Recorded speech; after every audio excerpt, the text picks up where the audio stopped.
Hi, welcome to Gayatri சமையல். இன்றைக்கி என்ன சமைச்சு காமிக்க போகிறேன்னா, வெள்ளைக்கிழங்கா மீன் குழம்பு.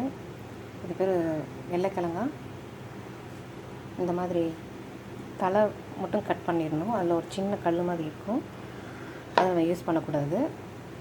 இப்போ அதுக்கு தேவையான பொருட்கள் ஒரு ஸ்பூன் வெந்தயம், ஒரு ஸ்பூன் சோம்பு, கொஞ்சம் கருவேப்பிலை, கொத்தமல்லி, குழம்பு தூள் பிடிக்குது ஒரு 2 ஸ்பூன் போதும்.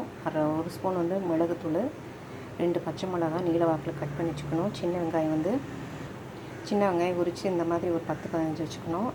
ஒரு 3 தக்காளி மிக்சியில் போட்டு பேஸ்ட் மாதிரி அரைச்சி வச்சுருக்கேன். இதில் புளி தண்ணி ஒரு லெமன் சைஸில் கரைச்சி வச்சுட்டு, அதில் உப்பு, மஞ்சத்தூள் 1 ஸ்பூனு, 2 ஸ்பூன் மிளகாத்தூள், ஒரு 3 ஸ்பூன் மல்லித்தூள் போட்டு கரைச்சி வச்சுருக்கேன். இப்போ கடாயில் எண்ணெய் ஊற்றிருக்கேன். நல்லெண்ணெய் தான் யூஸ் பண்ணணும்.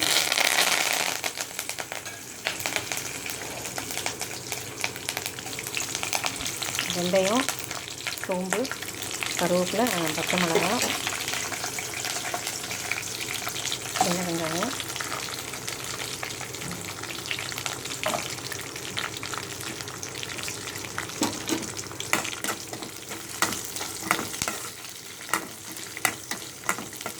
மிளகு வதக்கிட்டு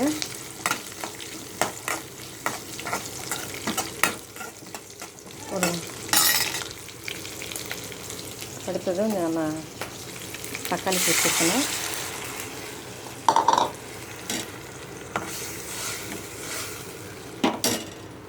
இது கொஞ்சம் கொதி வந்த பிறகு நம்ம இந்த குழம்புத்தூள், அப்புறம் புளி தண்ணி ஊற்றணும். அதுக்கப்புறம் கொதி வந்த பிறகு தான் மீன் போடணும்.